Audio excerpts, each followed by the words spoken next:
Hi ಸ್ನೇಹಿತರೆ, ತಮ್ಮೆಲ್ಲರಿಗೂ ಕೂಡ ಮತ್ತೊಂದು ಸೂಪರ್ ಹಿಟ್ ವಿಡಿಯೋದೊಂದಿಗೆ ನಿಮ್ಮ ಮುಂದೆ ಬಂದಿದ್ದಾರೆ. ಇವತ್ತಿನ ವಿಡಿಯೋದಲ್ಲಿ ತಾವು ನೋಡಬಹುದಾಗಿರ್ತಕ್ಕಂಥ ಇಂಪಾರ್ಟೆಂಟ್ ಮ್ಯಾಟರ್ ಅಂತಂದ್ರೆ ಅದು ದ್ವಿತೀಯ PUCಯ ಪ್ರಶ್ನೋತ್ತರ ವಿಭಾಗವನ್ನ ಮಾಡ್ತಾ ಇದ್ದೀನಿ. ಸೊ ಇವತ್ತಿನ ನಮ್ಮ ಪ್ರಶ್ನೋತ್ತರ ಯುಗದಲ್ಲಿ ನೋಡ್ತಾ ಇದ್ದೀರಾ, ದ್ವಿತೀಯ PUC ಇತಿಹಾಸ ಪ್ರಶ್ನೋತ್ತರ, ಕ್ವಿಕ್ ರಿವಿಷನ್ ಮತ್ತೆ ಇಂಪಾರ್ಟೆಂಟ್ ಕ್ವಶನ್ಸ್ಗಳು, ಜೊತೆಗೆ ಬ್ಲೂ ಪ್ರಿಂಟ್ ಅಲ್ಲಿ ನಿಮ್ಗೆ ಕೊಟ್ಟಿರ್ತಕ್ಕಂಥ ವಿಚಾರಗಳು ಏನು ಅನ್ನೋದನ್ನ ಹೇಳೋದ್ ಮುಖಾಂತರ ಇವತ್ತು ಅಧ್ಯಾಯ 2 ಶಿಲಾಯುಗ ಮತ್ತು ಲೋಹಗಳ ಯುಗ ಅಥವಾ ಇತಿಹಾಸ ಪೂರ್ವ ಕಾಲ ಅಂತ ಕರೆಯುವಂತ ಈ ಯುಗದ ಬಗ್ಗೆ ನಾವಿವತ್ತು ಮಾತಾಡ್ತಾ ಇದ್ದೀವಿ. ಸೊ ಹಾಗೇನೆ ನಿಮ್ಗೆ ನೋಡಿ, ಇವತ್ತಿನ ನಮ್ಮ ಈ ಒಂದು ಕರ್ನಾಟಕ ಸರ್ಕಾರದವರು ಬಿಟ್ಟಿರ್ತಕ್ಕಂತಹ ಒಂದು ಇಂಪಾರ್ಟೆಂಟ್ ಆಗಿರ್ತಕ್ಕಂಥ ಮ್ಯಾಟ್ರ್ ಇದು. ಅವರು ನಿಮ್ಗೋಸ್ಕರನೇ ಈ ಒಂದು ಮಾಡೆಲ್ ಅನ್ನ ಬಿಡುಗಡೆ ಮಾಡಿದ್ದಾರೆ.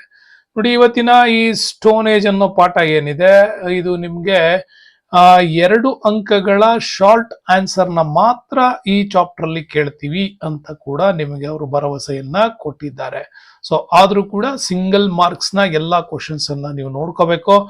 ಅಂಡರ್ಸ್ಟ್ಯಾಂಡ್ ಲೆವೆಲ್ಗೆ ನಿಮ್ಗೆ ಶಾರ್ಟ್ ಆನ್ಸರ್ ನ 2 ಅಂಕದ ಪ್ರಶ್ನೆ ಒಂದು ಈ ಚಾಪ್ಟರ್ ಅಲ್ಲಿ ಬರುತ್ತೆ ಅಂತ ಹೇಳಿದ್ದಾರೆ. 2 ಅಂಕಗಳಿಗೆ ಇದನ್ನ ಸೀಮಿತ ಮಾಡಿದ್ದಾರೆ. ಸೊ ಹಂಗಾಗಿ ಈ ನಿಮ್ಗೆ ವೆಬ್ಸೈಟ್ ನವರು ಬಿಡುಗಡೆ ಮಾಡಿರ್ತಕ್ಕಂಥ ಈ ಚಾಪ್ಟರ್ ನ ಸರಿಯಾಗಿ ಓದ್ಕೊಳ್ಬೇಕು. ಹಾಗೆ ಇನ್ನು ಅದ್ಭುತವಾಗಿರ್ತಕ್ಕಂಥ ವಿಡಿಯೋಗಳು ಬೇಕು ಅಂದ್ರೆ ನಮ್ಮ ಸ್ಫೂರ್ತಿ ಅಕಾಡೆಮಿಯನ್ನ ಸಬ್ಸ್ಕ್ರೈಬ್ ಮಾಡ್ಕೊಳ್ಬೇಕು. ಆ ಮುಖಾಂತರವಾಗಿ ಕಾಣ್ತಾ ಇರುವಂತಹ QR ಕೋಡ್ ನ ಸ್ಕ್ಯಾನ್ ಮಾಡಬೇಕು. ಈ ಚಾನಲ್ ನ ಬಿಗ್ಗೆಸ್ಟ್ ಲೆವೆಲ್ ಡೆವಲಪ್ ಮಾಡಿದ್ರೆ ಮುಂದಿನ ಎಲ್ಲರಿಗೂ ಅನುಕೂಲ ಆಗತ್ತೆ ಅನ್ನೋದು ನಿಮಗೂ ಗೊತ್ತು. ಹಾಗಾಗಿ ಕಾಣ್ತಾ ಇರುವಂತಹ ಗೂಗಲ್ ಪೇ ನಂಬರ್ ಇದೆ 9900599186 ನೀವು ಗೂಗಲ್ ಪೇ ಮಾಡಬಹುದು. ಜೊತೆಗೆ ಕಾಣ್ತಾ ಇರೋ QR ಕೋಡ್ ನ ಸ್ಕ್ಯಾನ್ ಮಾಡ್ಬಿಟ್ಟು ನಾವು ನಮ್ಗೆ ಧನ ಸಹಾಯ ಮಾಡಬಹುದು ಅಂತ ಹೇಳ್ತೇನೆ. ಸೊ ಬನ್ನಿ ಸ್ನೇಹಿತರೆ, ಇವತ್ತಿನ ಇಂಪಾರ್ಟೆಂಟ್ ಆಗಿರ್ತಕ್ಕಂಥ ವಿಚಾರದಲ್ಲಿ ಕೊಟ್ಟಿರ್ತಕ್ಕಂಥ ಬ್ಲೂ ಪ್ರಿಂಟ್ ಅನ್ನ ಗಮನಿಸ್ರಿ. ಇದು 2 ಅಂಕದ ಒಂದು ಪ್ರಶ್ನೆಯನ್ನ ನಿಮ್ಗೋಸ್ಕರ ಕೇಳ್ತಾರೆ ಅಂತ ಹೇಳಿ ಕೂಡ ಈ ಒಂದು ಬ್ಲೂ ಪ್ರಿಂಟ್ ನಮ್ಗೆ ಹೇಳ್ತಾ ಇದೆ. ಸೊ ಇದರ ಆಧಾರದ ಮೇಲೆ ನಾವು ನೋಡೋದಾದ್ರೆ ಇತಿಹಾಸದ ಪೂರ್ವಕಾಲ ಅಂತ ಕೂಡ ಇದನ್ನ ಯಾಕೆ ಕರೀತಾರೆ ಅಂತ ನೆನ್ಪಿಟ್ಕೊಳ್ಳಿ. ಇತಿಹಾಸದ ಪೂರ್ವಕಾಲ ಅಂತ ಕರೀತಕ್ಕಂಥದ್ದು ಯಾಕೆ ಅಂತಂದ್ರೆ, ಯಾವುದೇ ರೀತಿಯಾಗಿರ್ತಕ್ಕಂಥ ದಾಖಲೆಗಳು ಅಂದ್ರೆ ನಮ್ಗೆ ಲಿಖಿತವಾದಂತ ದಾಖಲೆಗಳು ಸಿಗದೇ ಇದ್ದಾಗ, ಓಕೆ, ಲಿಖಿತವಾದಂತಹ ದಾಖಲೆಗಳು ಸಿಗದೇ ಇದ್ದಾಗ ಅವರು ಬಳಸಿದಂತಹ ಕೆಲವು ಆಧಾರಗಳನ್ನೇ ಗಮನದಲ್ಲಿಟ್ಕೊಂಡು ನಾವಿದನ್ನ ಮಾಡಬೇಕಾಗ್ತದೆ. ಹಂಗಾಗಿ ಅವರು ಬಳಸಿದಂತಹ ವಸ್ತುಗಳು, ಮಡಕೆಯ ಚೂರುಗಳು, ಇಂಥವುಗಳನ್ನು ಬಳಸಿ ಇತಿಹಾಸ ಬರೆಯೋದನ್ನ ಇತಿಹಾಸದ ಪೂರ್ವ ಕಾಲ ಅಂತನೂ ಕೂಡ ಕರೀತಾರೆ, ಅಥವಾ ಅದನ್ನ ಪ್ರಾಗೈತಿಹಾಸಿಕ ಕಾಲ ಅಂತನೂ ಕೂಡ ಬರೀತಾರೆ. ಸೊ ಇದು ನಿಮ್ಗೆ ಚೆನ್ನಾಗಿ ಗೊತ್ತಿರ್ಲಿ. ಸೊ ಇವತ್ತಿನ ನಮ್ಮ ಒಂದು ವಿಚಾರದಲ್ಲಿ ನೋಡಿ, ಪುರಾತನ ಮಾನವನ ಮೊದಲ ವಾಸಸ್ಥಾನಗಳ ಬಗ್ಗೆ ಕೂಡ ಕೇಳಿದ್ರೆ ಪ್ರಶ್ನೆ. ಉತ್ತರ ಭಾರತದಲ್ಲಿ ಹಿಮಾಲಯದ ಶಿವಾಲಿಕ್ ಬೆಟ್ಟಗಳು, ದಕ್ಷಿಣ ಭಾರತಕ್ಕೆ ಬಂದ್ರೆ ಕರ್ನಾಟಕದ ದಂಡಕಾರಣ್ಯ ಪ್ರದೇಶಗಳು. ಆದರೆ ದಕ್ಷಿಣ ಭಾರತವೇ ಮಾನವನ ಮೊದಲ ವಾಸಸ್ಥಾನ ಎಂಬುದು ಸ್ವೀಕೃತ ವಿಚಾರ. ಇದು ಯಾಕೆ ಅಂತ ಕೂಡ ನೀವು ನೆನ್ಪಿಟ್ಕೊಳ್ಳಿ. ಭಾರತ ಈ ಭಾಗದಿಂದ ಮತ್ತೆ ನಮ್ಗೆ ಆಫ್ರಿಕಾದ ಇಥಿಯೋಪಿಯಾದಿಂದ ಇಲ್ಲಿ ಮಾನವ ವಲಸೆ ಆಗಿದೆ ಅನ್ನೋದು ಬಹಳಷ್ಟು ಜನ ಹೇಳ್ತಾರೆ. ಇಥಿಯೋಪಿಯಾದಿಂದ ಭಾರತಕ್ಕೆ ಮಾನವನ ವಲಸೆ ಆಗಿರ್ತಕ್ಕಂಥದ್ದು. ಆ ಸಂದರ್ಭದಲ್ಲಿ ಇಲ್ಲಿ ಅರಾವಳಿ ಬೆಟ್ಟಗಳ ಶ್ರೇಣಿ ಇತ್ತು, ಇಲ್ಲಿ ನಮ್ಗೆ ಸಾತ್ಪುರ ಶ್ರೇಣಿಗಳು, ಈ ಕಡೆ ವಿಂಧ್ಯ ಶ್ರೇಣಿಗಳಿತ್ತು. ಇಲ್ಲಿಗೆ ಬಂದಂತ ಮಾನವ ನರ್ಮದಾ ನದಿ ತಟದಿಂದ ನೆಕ್ಸ್ಟ್ ಆತನದ್ದು ತಮಿಳುನಾಡಿನ ಕಡೆಗೆ ಪ್ರಯಾಣ ಆಗಿದೆ. ಸೊ ಹೀಗಾಗಿರೋದ್ರಿಂದಾಗಿ ದಕ್ಷಿಣ ಭಾರತವೇ ಮಾನವನ ಮೊದಲ ವಾಸಸ್ಥಾನ ಅಂತಕ್ಕಂಥದ್ದು ಸ್ವೀಕೃತ. ಹಾಗೆ ಉತ್ತರಕ್ಕೆ ಹೊರಟಂತವರು ಅರಾವಳಿ ಬೆಟ್ಟಗಳ ಶ್ರೇಣಿಯ ಮೇಲ್ಭಾಗಕ್ಕೆ ಬಂದ್ರೆ ಹಿಮಾಲಯದ ತಪ್ಪಲಿನ ಈ ಶಿವಾಲಿಕ್ ಶ್ರೇಣಿಗಳಲ್ಲಿ ನೆಲೆ ಕಂಡಿರಬಹುದು ಅಂತ ಕೂಡ ಹೇಳುತ್ತಾರೆ. ಹಾಗಾಗಿ 2 ರೀತಿಯಲ್ಲಿ ಮಾನವನ ವಲಸೆ ಆಗಿದೆ, ಒಂದು ದಕ್ಷಿಣಕ್ಕೆ, ಇನ್ನೊಂದು ಉತ್ತರಕ್ಕೆ. ಉತ್ತರಕ್ಕೆ ಹೊರಟ್ರೆ ಹಿಮಾಲಯದ ಶಿವಾಲಿಕ್, ದಕ್ಷಿಣಕ್ಕೆ ಹೊರಟ್ರೆ ಕರ್ನಾಟಕದ ದಂಡಕಾರಣ್ಯ ಅನ್ನೋದನ್ನ ಕೂಡ ನೀವು ನೆನಪಿಟ್ಕೋಬೇಕು. ಮತ್ತೆ ಭಾರತದಲ್ಲಿರ್ತಕ್ಕಂಥ ಜನಾಂಗ ಭೇದಗಳನ್ನ ನೀವು ಗಮನಿಸ್ತಾ ಹೋದ್ರೆ, ಭಾರತದಲ್ಲಿ ಅಸ್ತಿತ್ವದಲ್ಲಿರ್ತಕ್ಕಂಥ ಜನಾಂಗಗಳಲ್ಲಿ ಆಫ್ರಿಕಾದಿಂದ ಮೂಲತಃ ಭಾರತಕ್ಕೆ ವಲಸೆ ಆದವು ನೀಗ್ರೋ. ಮತ್ತೆ ಕೂಡ ನಿಮ್ಗಿಲ್ಲಿ ಜನಾಂಗ ವೈವಿಧ್ಯತೆಯನ್ನ ಹೇಳುವಾಗ ಭಾರತವನ್ನ ಸರಿಯಾಗಿ ನೆನ್ಪಿಟ್ಕೊಳ್ಳಿ. ಇಲ್ಲಿ ನಿಮ್ಗೆ ಇದರ ಆಧಾರದ ಮೇಲೆನೆ ನೀವು ನೆನ್ಪಿಟ್ಕೊಳ್ಬಹುದಾಗಿರ್ತಕ್ಕಂಥದ್ದು ಈ ಮ್ಯಾಪ್ ನೋಡಿದ್ರೆ ನಿಮ್ಗೆ ಗೊತ್ತಾಗತ್ತೆ. ಹೇಗೆ ಅಂತೀರಾ ನೋಡಿ, ನೀಗ್ರೋ ಜನಾಂಗ ಭಾರತಕ್ಕೆ ವಲಸೆ ಬಂದದ್ದು. ಅದಾದ್ಮೇಲೆ ನಿಮ್ಗೆ ಈ ಉತ್ತರದ ಈ ತಪ್ಪಲಿನಿಂದ ಇಲ್ಲಿಯವರೆಗೆ ನೀವು ನೋಡಿದ್ರೆ ಈ ಭಾಗದಲ್ಲಿ ಮಂಗೋಲಿಯನ್ ಬುಡಕಟ್ಟು ನಿಮ್ಗೆ ಸಿಗತ್ತೆ. ಓಕೆ, ಇನ್ನು ನಿಮ್ಗೆ ದಕ್ಷಿಣದ ಭಾಗಕ್ಕೆ ಸಿಗ್ತಕ್ಕಂಥದ್ದು ದ್ರವಿಡಿಯನ್ ಜನಾಂಗ ಕೂಡ ಸಿಗತ್ತೆ. ಮಧ್ಯದಲ್ಲಿ ಅಲ್ಟೈನ್ ಜನಾಂಗದ ಒಂದು ಮಿಕ್ಸ್ಡ್ ಕಲ್ಚರ್ ಕೂಡ ನಮ್ಗೆ ಸಿಗ್ತದೆ. ಹಂಗಾಗಿ ಭಾರತದಲ್ಲಿ ಇರ್ತಕ್ಕಂಥ ವಿವಿಧ ಜನಾಂಗಗಳು ಅಂತ ಬಂದ್ರೆ ಮೂಲ ಜನಾಂಗ ನಿಗ್ರೋಗಳು, ಆಮೇಲೆ ಮಂಗೋಲಿಯನ್ ಬುಡಕಟ್ಟು ಅಂದ್ರೆ ಚೀನೀಸ್ ಪ್ಲಸ್ ಇಲ್ಲಿ ಚೀನಾ ಮತ್ತು ಭಾರತೀಯರ ಒಂದು ಮಿಂಗಲ್ ಆಗಿದೆ. ನೆಕ್ಸ್ಟ್ ದ್ರವಿಡಿಯನ್ನು, ಅದಾದ್ಮೇಲೆ ಅಲ್ಫೈನ್ ಅಂತ ಕೂಡ ಕರಿತೀವಿ. ಇವು ಭಾರತದಲ್ಲಿ ಇರ್ತಕ್ಕಂಥ ಮೂಲ ಇತರೆ ಜನಾಂಗಗಳ ಬಗ್ಗೆ ಪ್ರಶ್ನೆಗಳು ಬಂದ್ರೆ. ಇನ್ನು ಶಿಲಾಯುಗದ ವಿಭಾಗಗಳು ಬಂದ್ರೆ ಶಿಲಾಯುಗವನ್ನ 3 ಭಾಗ ಮಾಡ್ತಾರೆ. ಹಳೆ ಶಿಲಾಯುಗ, ಮಧ್ಯ ಶಿಲಾಯುಗ ಮತ್ತೆ ನವಶಿಲಾಯುಗ. ಅದಾದ್ಮೇಲೆ ಲೋಹಯುಗ ಮಾಡ್ತಾರೆ. ಲೋಹಯುಗದಲ್ಲಿ ತಾಮ್ರಯುಗ, ಆಮೇಲೆ ಕಂಚಿನ ಯುಗ, ಆಮೇಲೆ ಕಬ್ಬಿಣ ಯುಗ, ಈ ರೀತಿಯಲ್ಲಿ ಕೂಡ ಡಿವೈಡ್ ಮಾಡ್ತಾರೆ. ಹಾಗಾಗಿ ಲೋಹಯುಗ ಅಂತ ಬಂದ್ರೆ 3 ಟೈಪ್ಸ್ ಮಾಡ್ತಾರೆ. ಮೇಜರ್ಲಿ 2 ಟೈಪ್ ಮಾಡೋದು, ಆದ್ರೆ ಕೆಲವು ಕಡೆ ಸಿಕ್ಕಿರೋ ಆಧಾರಗಳಿಂದ ಕಂಚಿನ ಯುಗವನ್ನು ಕೂಡ ಹೇಳುತ್ತಾರೆ. ಹಳೆ ಶಿಲಾಯುಗದಲ್ಲಿ ಮತ್ತೆ 3 ಭಾಗ ಮಾಡ್ತಾರೆ. ಆದಿ ಶಿಲಾಯುಗ, ಮಧ್ಯ ಶಿಲಾಯುಗ ಮತ್ತೆ ನೂತನ ಹಳೆ ಶಿಲಾಯುಗ ಅಂತ 3 ಭಾಗ ಮಾಡ್ತಾರೆ. ಅದು ನೆಕ್ಸ್ಟ್ ನಿಮ್ಗೆ ಇತಿಹಾಸದಲ್ಲಿ ಡೀಪಲ್ಲಿ ಓದುವಾಗ ಸಿಗ್ತಾ ಹೋಗುತ್ತೆ. ಈ 3 ಭಾಗಗಳು ಕೂಡ ನೆನ್ಪಿಟ್ಕೊಳ್ಳಿ. ನೋಡಿ, ನಮ್ಮ ಟೆಕ್ಸ್ಟ್ ಬುಕ್ ಅಲ್ಲಿ ಕೇಳಿರೋ ಪ್ರಶ್ನೆ ಒಂದ್ಸರಿ ಗಮನಿಸಿ. ಹಳೆ ಶಿಲಾಯುಗದ ಮಾನವ ಬಳಸಿದ ಮೊದಲ ಕಲ್ಲಿನ ಪ್ರಕಾರವನ್ನ ಹೆಸರಿಸಿ ಅಂತ ಕೇಳಿದ್ದಾರೆ. ಹಳೆ ಶಿಲಾಯುಗವನ್ನ ನಿಮಗೆ ಗೊತ್ತಿರಲಿ ಪ್ಯಾಲಿಯೋಲಿಥಿಕ್ ಏಜ್ ಅಂತ ಕೂಡ ಕರೀತಾರೆ. ಇಲ್ಲಿ 2 ಪದ ಇದೆ. ಪ್ಯಾಲಿಯೋ ಅಂತಂದ್ರೆ ಹಳೆಯ ಅಂತ, ಲಿಥಿಕ್ ಅಂದ್ರೆ ಶಿಲೆ ಅಂತ. ಹಾಗಾಗಿ ಇವೆರಡು ಸೇರ್ಕೊಂಡೆ ಪ್ಯಾಲಿಯೋಲಿಥಿಕ್ ಆಗಿದೆ. ಹಾಗಾಗಿ ಮಾನವ ಮೊದಲು ಬಳಸಿದ್ದು ಒರಟು ಮತ್ತೆ ಅಲಂಕರಿಸಲಾಗದ ಕಲ್ಲುಗಳು, ಅದನ್ನ ಕ್ವಾರ್ಟ್ರೈಡ್ಸ್ ಅಂತ ಕೂಡ ಕರಿತೀವಿ. ನೀವೇನು ಬೆಣಚು ಕಲ್ಲು ಅಂತ ಏನ್ ಕರಿತೀವಲ್ವಾ, ಗಟ್ಟಿಯಾದ ಬೆಣಚು ಕಲ್ಲು, ಅದನ್ನೇ ಇಂಗ್ಲಿಷ್ ಅಲ್ಲಿ ಕ್ವಾರ್ಟ್ರೈಡ್ಸ್ ಅಥವಾ ಕ್ವಾರ್ಟ್ಜೈಟ್ ಮೆನ್ ಅಂತಾನೂ ಕೂಡ ಇವರು ಬಳಸಿದ್ದಕ್ಕಾಗಿ ಹಾಗೆ ಕರೀತಾರೆ. ನೆನ್ಪಿಟ್ಕೊಳ್ಳಿ, ಹಳೆ ಶಿಲಾಯುಗದಲ್ಲಿ ಮಾನವ ಬಳಸಿದ್ದು ಮೊದಲನೇದು ಪ್ಯಾಲಿಯೋಲಿಥಿಕ್. ಪ್ಯಾಲಿಯೋ ಅಂದ್ರೆ ಹಳೆಯ, ಲಿಥಿಕ್ ಅಂದ್ರೆ ಶಿಲೆ, ಎರಡೂ ಸೇರಿ ಹಳೆ ಶಿಲಾಯುಗ ಆಗಿದೆ. ಸೊ 10,000 ವರ್ಷಗಳವರೆಗೆ ಅಂದ್ರೆ 40,000 ಕ್ರಿಸ್ತ ಪೂರ್ವದಿಂದ ನಮ್ಗೆ ಎಷ್ಟು 40,000 ಕ್ರಿಸ್ತ ಪೂರ್ವದಿಂದ 10,000 ಕ್ರಿಸ್ತ ಪೂರ್ವದವರೆಗೆ ನಮ್ಗೆ ಈ ವಿಚಾರಗಳು ಸಿಗ್ತಾ ಹೋಗತ್ತೆ. ಸೊ ಅದು ಕೂಡ ನಿಮ್ಗೆ ನೆನ್ಪಿರ್ಲಿ. ಹಾಗಾಗಿ ಇದು ಇಂಪಾರ್ಟೆಂಟ್ ಆಗತ್ತೆ. ಮಾನವ ಮೊದಲು ಬಳಸಿದ್ದು ಕ್ವಾರ್ಟ್ರೈಡ್ಸ್ ರಾಕ್ ಅಂದ್ರೆ ಬೆಣಚು ಕಲ್ಲು ಅಂತ. ಮತ್ ನೆನ್ಪಿಟ್ಕೊಳ್ಳಿ, ಹಳೆ ಶಿಲಾಯುಗದಲ್ಲಿ ಅವನಿಗೆ ಬೆಂಕಿ ಬಗ್ಗೆ ಆಗ್ಲಿ, ಮಡಕೆ ಬಗ್ಗೆ ಆಗ್ಲಿ, ಕೃಷಿಯ ಪರಿಕಲ್ಪನೆ ಇವು 3 ಇಲ್ಲ. ಇದು ವೆರಿ ಇಂಪಾರ್ಟೆಂಟು.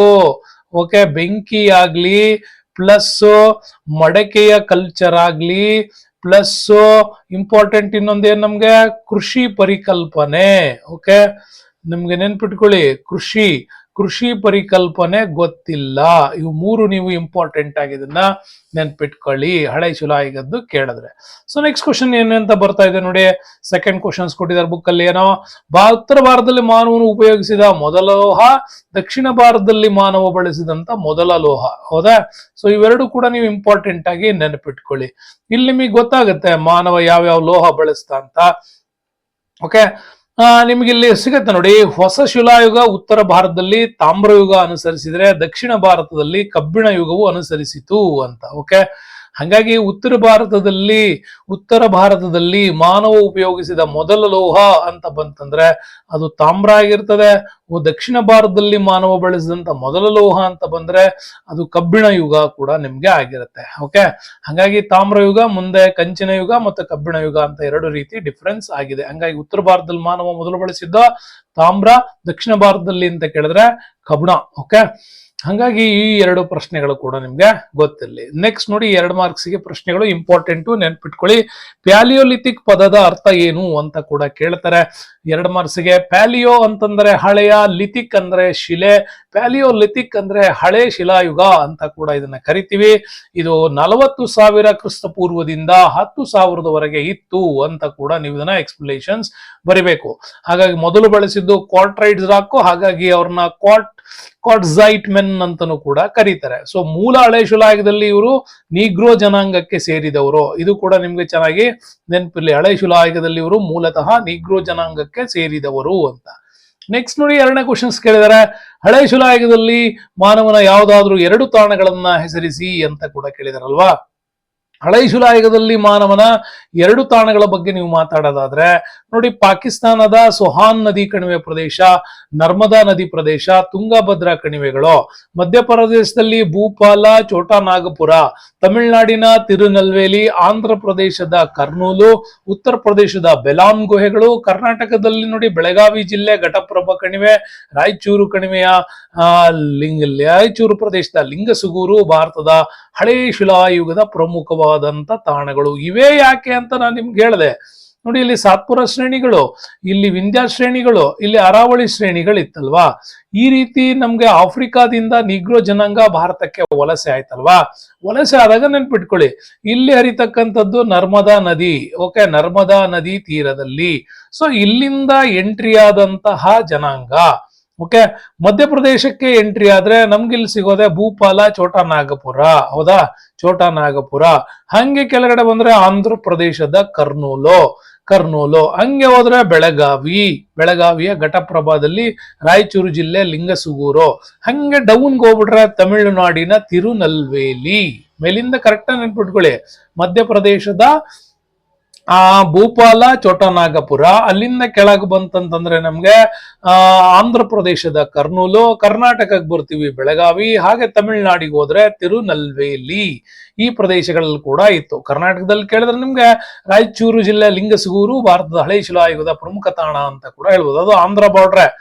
ನಿಮ್ಗೆ ಹಂಗೆ ಉತ್ತರ ಭಾರತಕ್ಕೆ ಹೋದ್ರೆ ಉತ್ತರ ಪ್ರದೇಶಕ್ಕೆ ನೋಡಿ, ಈ ತರ ನಮ್ಗೆ ಶಿವಾಲಿಕ್ ಬೆಟ್ಟಗಳ ಶ್ರೇಣಿಗೆ ಜನಸಂಖ್ಯೆ ವಲಸೆ ಆದಾಗ ಅಲ್ಲಿ ನಮ್ಗೆ ಸಿಗ್ತಕ್ಕಂಥದ್ದು ವೆರಿ ಇಂಪಾರ್ಟೆಂಟ್. ಉತ್ತರ ಪ್ರದೇಶದ ಬೆಲಾನ್ ಗುಹೆಗಳು ಕೂಡ ನಮ್ಗೆ ಸಿಗ್ತವೆ. ಈ ರೀತಿಯಲ್ಲಿ ನಾವೇನ್ ಮಾಡ್ಬೋದು, ಎರಡು ರೀತಿಯಲ್ಲಿ ಹಳೆ ಶಿಲಾಯುಗದ ಎರಡು ತಾಣಗಳನ್ನ ಇಲ್ಲಿ ಇಂಪಾರ್ಟೆಂಟ್ ಆಗಿ ಗುರುತಿಸಬಹುದು. ಉತ್ತರ ಭಾರತಕ್ಕೆ ಹೊರಟ್ರೆ ಉತ್ತರ ಪ್ರದೇಶದ ಬೆಲಾನ್ ಗುಹೆಗಳು ಕೂಡ ಸಿಗ್ತವೆ. ದಕ್ಷಿಣ ಭಾರತದಲ್ಲಿ ತಿರುನಲ್ವೇಲಿ ಬರ್ತದೆ. ಇನ್ನು ಇಂಪಾರ್ಟೆಂಟ್ ನಿಮ್ಗೆ ಹೇಳ್ಬೇಕು ಅಂದ್ರೆ, ನಮ್ಮಲ್ಲಿ ಒಂದು ಹೆಸರು ಯಾವಾಗ್ಲೂ ಇರ್ತದೆ, ಅವರೇನೆ ರಾಬರ್ಟ್ ಬ್ರೂಸ್ ಫ್ರೂಟೆ ಅಂತ ಕೂಡ ಕರಿತೀವಿ. ಓಕೆ, ಏನಂತ ಕರಿತೀವಿ? Robert Bruce ಫ್ರೂಟೆ. ಓಕೆ, ಇವ್ರ ಹೆಸರು ಚೆನ್ನಾಗಿ ನೆನ್ಪಿಟ್ಕೊಳ್ಳಿ. ಓಕೆ, ರಾಬರ್ಟ್ ಬ್ರೂಸ್ ಫೂಟೆ ಅಂತ ಕರಿತೀವಿ. ರಾಬರ್ಟ್ ಬ್ರೂಸ್ ಫೂಟೆಯನ್ನ ಭಾರತದ ಶಿಲಾಯುಗದ ಪಿತಾಮಹ ಅಂತ ಕೂಡ ಇವ್ರನ್ನ ಕರೀತಾರೆ. ಯಾಕೆ? ತಮಿಳುನಾಡಿನಲ್ಲಿ ಇವರು ಕಂಡಿಡಿದಂತ ಮೊಟ್ಟ ಮೊದಲ ನೆಲೆ, ಹಂಗಾಗಿ ಇವ್ರನ್ನ ಭಾರತದ ಶಿಲಾಯುಗದ ಪಿತಾಮಹ ಅಂತ ಕೂಡ ಕರೀತಾರೆ. ಯಾರನ್ನ? ರಾಬರ್ಟ್ ಬ್ರೂಸ್ ಫ್ರೂಟೆ ಅವ್ರನ್ನ ಆ ರೀತಿ ಕರೀತಾರೆ. ಹಂಗಾಗಿ ಇವೆರಡು ಪ್ರಶ್ನೆಗಳಿಗೆ ಉತ್ತರ ಮಾಡಿದ್ರಿ. ಸೊ ನೆಕ್ಸ್ಟ್ ಬಂದ್ರೆ ನಿಮ್ಗೆ ಮಧ್ಯಶಿಲಾಯುಗದ ವಿಚಾರ ಬರ್ತದೆ ಇಲ್ಲಿ. ಓಕೆ, ಮಧ್ಯಶಿಲಾಯುಗದ ವಿಚಾರದಲ್ಲಿ ವೆರಿ ಇಂಪಾರ್ಟೆಂಟ್ ನೀವು ನೋಡ್ಬೇಕು ನೋಡಿ. ಮಧ್ಯಶಿಲಾಯುಗದ ಯಾವುದಾದರೂ ಎರಡು ತಾಣಗಳನ್ನ ತಿಳಿಸಿ ಅಂತ ಬರ್ತದೆ. ಮತ್ತೆ ನಿಯೋಲಿಥಿಕ್ ಪದದ ಅರ್ಥವೇನು ಅಂತನೂ ಕೂಡ ಬರ್ತದೆ. ಹೊಸ ಶಿಲಾಯುಗದ ಎರಡು ತಾಣಗಳು ಯಾವುವು ಅಂತನೂ ಕೂಡ ನಿಮ್ಗಿಲ್ಲೇ ಬರ್ತದೆ. ಹಂಗಾಗಿ ಮಧ್ಯಶಿಲಾಯುಗದ ಎರಡು ತಾಣಗಳು ಅಂದ್ರೆ ರಾಜಸ್ಥಾನದ ಅಜ್ಮೀರ್ ಬರ್ತದೆ. ರಾಜಸ್ಥಾನದ ಅಜ್ಮೀರ, ಗುಜರಾತಿನ ಸಬರಮತಿ ಪ್ರದೇಶ, ಮಹಾರಾಷ್ಟ್ರದ ಅಹಮದ್ ನಗರ, ಕರ್ನಾಟಕದ ಬಳ್ಳಾರಿ ಜಿಲ್ಲೆಯ ಸಂಗನಕಲ್ಲು, ಅದಾದ ಮೇಲೆ ಚಿತ್ರದುರ್ಗ ಮತ್ತು ಬ್ರಹ್ಮಗಿರಿ. ಇವು ಮೂರು ಕೂಡ ಕರ್ನಾಟಕದ್ದು. ಇಂಪಾರ್ಟೆಂಟ್ ಆಗಿ ಹೇಳ್ತಾ ಇದ್ದೀನಿ, ನೆನ್ಪಿಟ್ಕೊಳ್ಳಿ. ಕರ್ನಾಟಕದ ಕೇಳಿದ್ರೆ ಯಾವಾಗ್ಲೂ ಕೂಡ ನಿಮ್ಗೆ ಗೊತ್ತಿರಬೇಕು, ಕರ್ನಾಟಕದಲ್ಲಿ ಬಳ್ಳಾರಿ ಜಿಲ್ಲೆಯ ಸಂಗನಕಲ್ಲು, ಚಿತ್ರದುರ್ಗ ಜಿಲ್ಲೆಯ ಬ್ರಹ್ಮಗಿರಿ, ಇವೆರಡು ಕೂಡ ಇಂಪಾರ್ಟೆಂಟು. ಇವು ಮಧ್ಯಶಿಲಾಯುಗದ ಎರಡು ಪ್ರಮುಖ ತಾಣಗಳು. ಇಡೀ ಭಾರತದ ಕೇಳಿದ್ರೆ ರಾಜಸ್ಥಾನದ ಅಜ್ಮೀರ, ಗುಜರಾತಿನ ಸಬರ್ಮತಿ, ಮಹಾರಾಷ್ಟ್ರದ ಅಹಮದ್ ನಗರ, ಇವು ಮೂರು ಕೂಡ ನಿಮ್ಗೆ ನೆನಪಿರ್ಲಿ. ನಿಯೋಲಿಥಿಕ್ ಪದದ ಅರ್ಥ ಏನು ಅಂತ ಕೂಡ ಕೇಳ್ಬೋದು. ನಿಯೋಲಿಥಿಕ್ ಅಂದ್ರೆ ಹೆಸರು ಹೇಳತ್ತೆ. ನಿಯೋ ಅಂತಂತಂದ್ರೆ ಹೊಸ ಅಂತೇಳಿ, ಲಿಥಿಕ್ ಅಂದ್ರೆ ಶಿಲೆ. ಹಂಗಾಗಿ ನಿಯೋಲಿಥಿಕ್ ಅಂತಂದ್ರೆ ಹೊಸ ಶಿಲಾಯುಗ ಅಂತ ಕೂಡ ಅದನ್ನ ನಾವು ಹೇಳ್ಬಹುದು. ಹಂಗಾಗಿ ಇದು ಯಾವಾಗ? ಸುಮಾರು 8,000ದಿಂದ ನಮ್ಗೆ 4,000ದವರೆಗಿನ ಕಾಲ ಇತ್ತು ಅಂತ ಹೇಳಿದನ್ನ ನಂಬಲಾಗತ್ತೆ. ಇದು ಕೂಡ ನಿಮ್ಗೆ ಗೊತ್ತಿರ್ಲಿ. ನೆಕ್ಸ್ಟ್, ಹೊಸ ಶಿಲಾಯುಗದ ಎರಡು ತಾಣಗಳನ್ನ ಹೆಸರಿಸಿ ಅಂತ ಪ್ರಶ್ನೆ ಕೇಳ್ತಾರೆ ನಿಮ್ಗೆ. ಹೊಸ ಶಿಲಾಯುಗದ ಎರಡು ತಾಣಗಳು ಅಂತಂದ್ರೆ ಕರ್ನಾಟಕದಲ್ಲಿ ಬಂದ್ರೆ ಮಸ್ಕಿ, ರಾಯಚೂರಿನ ದೋಆಬ್. ರಾಯಚೂರಿನ ದೋಆಬ್ ಅಂತಂದ್ರೆ ನಿಮ್ಗೆ ರಾಯಚೂರಲ್ಲಿ ಕೃಷ್ಣಾ ನದಿ ಹರಿತದೆ. ಓಕೆ, ಕೃಷ್ಣಾ ನದಿ ಪ್ರದೇಶ, ಘಟಪ್ರಭಾಗಳು, ಮಲಪ್ರಭಾಗಳು, ಮತ್ತೆ ಇಲ್ಲಿ ತುಂಗಾ ನದಿ, ನಿಮ್ಗೆ ತುಂಗಾಭದ್ರಾ ಆಂಧ್ರದಲ್ಲಿ ಹೋಗಿ ಸೇರ್ಕೊಳತ್ತೆ. ಇದನ್ನ ನಮ್ಗೆ ದೋಆಬ್ ಪ್ರದೇಶಗಳು ಅಂತ ಕೂಡ ಕರೀತಾರೆ. ಹಂಗೆ ರಾಯಚೂರಿನ ದೋಆಬ್ ಪ್ರದೇಶಗಳು, ಬಳ್ಳಾರಿ ಮತ್ತೆ ಕಾವೇರಿ ಕಣಿವೆ ಪ್ರದೇಶಗಳು ಇಲ್ಲಿ ವೆರಿ ಇಂಪಾರ್ಟೆಂಟ್. ತಮಿಳುನಾಡಿನ ತಿರುನಲ್ವೇಲಿ ನೆನ್ಪಿಟ್ಕೊಳ್ಳಿ. ಸೇಲಂ, ಆಂಧ್ರ ಪ್ರದೇಶದ ಕರ್ನೂಲು ಮತ್ತೆ ಹೈದರಾಬಾದ್, ಇವು ಕೂಡ ಇಂಪಾರ್ಟೆಂಟ್. ಗುಜರಾತ್ನ ಕಾತೆವಾಡ, ಪಾಕಿಸ್ತಾನದ ಸಿಂಧ್, ಬಲೂಚಿಸ್ತಾನ್, ಇವೆಲ್ಲ ನವಶಿಲಾಯುಗದ ಅತ್ಯಂತ ಪ್ರಮುಖವಾದಂತ ತಾಣಗಳು ಅಂತ ಕೂಡ ಹೇಳ್ತಾರೆ. ಕರ್ನಾಟಕದಲ್ಲಿ ಬರ್ತಕ್ಕಂಥ ಇಂಪಾರ್ಟೆಂಟ್ ಮಸ್ಕಿ, ರಾಯಚೂರಿನಲ್ಲಿ ಬರ್ತಕ್ಕಂಥ ದೋಆಬ್ ಪ್ರದೇಶ, ಬಳ್ಳಾರಿ ಮತ್ತು ಕಾವೇರಿ ಕಣಿವೆ ಪ್ರದೇಶಗಳು, ತಮಿಳುನಾಡಿನ ತಿರುನಲ್ವೇಲಿ ಮತ್ತೆ ಸೇಲಂ, ಆಂಧ್ರ ಪ್ರದೇಶದಲ್ಲಿ ಕರ್ನೂಲು, ಹೈದರಾಬಾದ್, ಓಕೆ, ಆಂಧ್ರ ಪ್ರದೇಶದ ಕರ್ನೂಲ್ ಮತ್ತೆ ಹೈದರಾಬಾದ್, ಗುಜರಾತ್ನ ಕಾತೆವಾಡ, ಪಾಕಿಸ್ತಾನದ ಸಿಂಧ್, ಬಲೂಚಿಸ್ತಾನ್, ಇವು ಪ್ರಮುಖವಾಗಿರ್ತಕ್ಕಂಥ ನವಶಿಲಾಯುಗದ ತಾಣಗಳು ಅಂತ ಕೂಡ ಇದನ್ನ ನಾವು ಹೇಳ್ತೀವಿ. 5 ಪ್ರಶ್ನೆಗಳು ನಿಮ್ಗೆ ಗೊತ್ತಿರಲಿ. ಓಕೆ, ಈ ತರದ ಒಂದು ಶಿಲಾಯುಗದ ಅತ್ಯಂತ ಪ್ರಮುಖವಾಗಿರ್ತಕ್ಕಂಥ ಪಾಠ 2 ಮಾರ್ಕ್ಸಿನ 1 ಪ್ರಶ್ನೆ ಬರಬಹುದು ಅಂತೇಳಿ ಎಲ್ಲರೂ ಗೆಸ್ ಮಾಡ್ತಾ ಇದ್ದಾರೆ. ಮುಂದಿನ ನಿಮ್ಮ ಪರೀಕ್ಷೆ ಸಕ್ಸಸ್ ಆಗಲಿ, ಈ ಪಾಠದ ಎಲ್ಲಾ ಪ್ರಶ್ನೆಗಳನ್ನ ನೀವು ಉತ್ತರಿಸುವಂತಾಗ್ಲಿ ಅಂತ ಹೇಳ್ತಾ ಈ ವಿಡಿಯೋಕ್ಕೆ ಧನ್ಯವಾದಗಳು ಸ್ನೇಹಿತರೆ. ಕಾಣ್ತಾರ QR ಕೋಡ್ ನ ಮರಿಬೇಡಿ, ಅದನ್ನ ನೀವು ಕೂಡ ಮಾಡಿಬಿಟ್ಟು ಒಂದು ಸಕ್ಸಸ್ಫುಲ್ ಆಗಿ ಅಂತ ಹೇಳ್ತಾ ವಿಡಿಯೋಕ್ಕೆ ಧನ್ಯವಾದಗಳು.